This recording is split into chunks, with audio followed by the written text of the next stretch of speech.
Assalamualaikum, selamat sejahtera, wanakum, tachahau.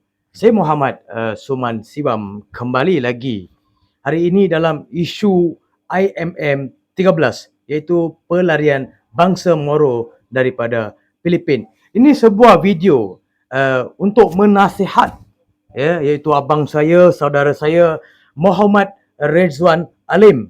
Banyak post-post saya lihat daripada abang saya Muhammad Rizwan Alim ini tidak mengikuti landasan undang-undang.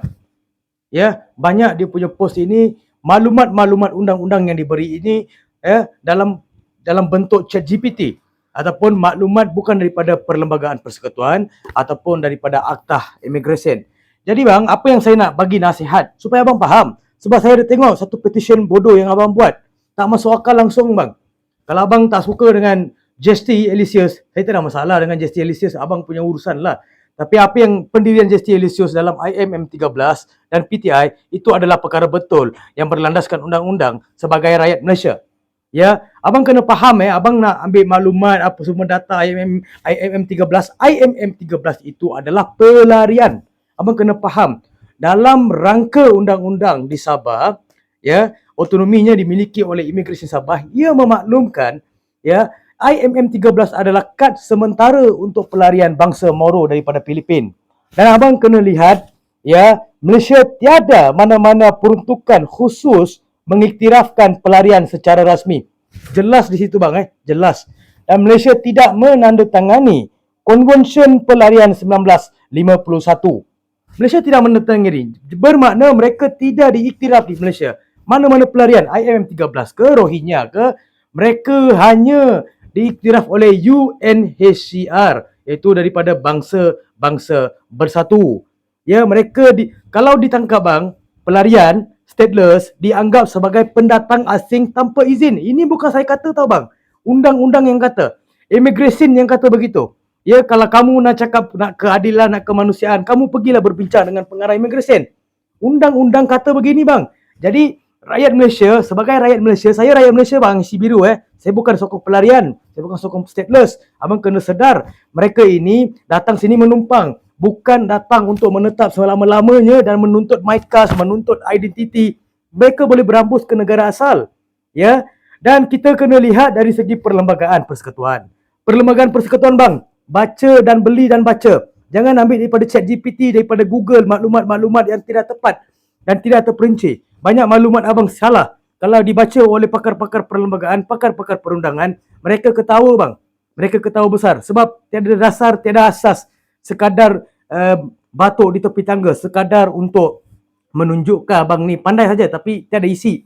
Jadi saya nak nyatakan di sini, iaitu perkara 5, kebebasan diri bang. Kebebasan diri ini terpakai juga dengan pelarian. Bila mana mereka dibunuh.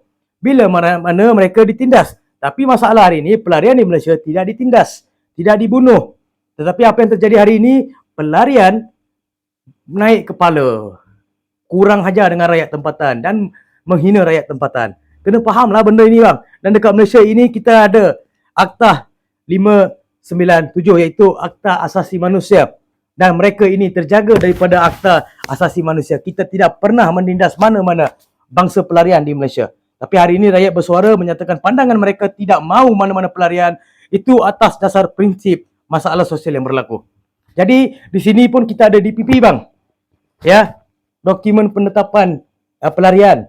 Apa lagi yang Malaysia perlu buat untuk pelarian ni bang? Banyak dah kita buat dan segala-galanya kita dah bagi, masih lagi tak puas. Dan saya tidak tahu apakah saudara Muhammad Rizwan Alim punya perjuangan.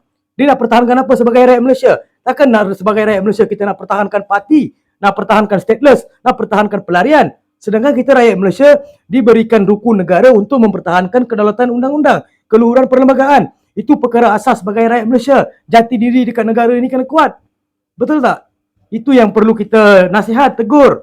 Dan perkara 8 sangat-sangat jelas dalam Perlembagaan Persekutuan bang. Perkara 8, kesamarataan. Kesamarataan ini hanya untuk rakyat Malaysia. Hak pendidikan, hak tempat tinggal, hak ibadah, semua segala hak asasi terletak dalam perkara 8. Tetapi bila mana ada penuntutan-penuntutan dan dikatakan kita tidak kemanusiaan, kita tidak adil, kalau lebih baik kamu tapau, bungkus, berambus ke Filipin, cakap dengan Ya, kerajaan negeri Filipin, kamu tidak kemanusiaan. Kamu tidak ada kemanusiaan. Kamu tidak adil. Dan ataupun bungkus berambus ke Brunei. Cakap dengan dia, Islam, kami ni mahu keadilan, kami mahukan kemanusiaan. Mana-mana negara ada prinsip undang-undang yang perlu kita ikut. Bukan ikut kita punya logik, bukan kita punya emosi, bukan kita semata-mata kita nak meluahkan perasaan dan menyatakan seolah-olah ditindas. Yang ditindas adalah pelarian di negara asal. Datang sini menumpang, meminta suaka hidup, kami dah bagi tapi masih lagi tidak puas. Kamu mahukan satu identiti di Malaysia. Memang tak boleh bang. Minta diorang berambus bang. Tak payah banyak cerita bang. Memang kita tidak iktiraf pelarian. Logik dia lah. Buat apa nak cerita banyak-banyak, sembang banyak-banyak, kemanusiaan banyak-banyak, ya pasal agama banyak-banyak. Memang tidak diiktiraf, berambus lah bang. Apa nak cerita banyak? Pergilah majukan negara asal mereka. Perang dah habis. Dah habis, berambus, jalan. Itulah saya punya pandangan, nasihat bang. Sebab bila mana kamu bertentangan dengan J.T. Alessio, sedangkan apa yang J.T. Alessio buat ini berdasarkan undang-undang, bermakna kamu bertentangan dengan rakyat Malaysia yang menyayangi negara ataupun yang menghormati perlembagaan persekutuan serta kedaulatan undang-undang. Sekian, terima kasih daripada saya, Muhammad Suman Siwam.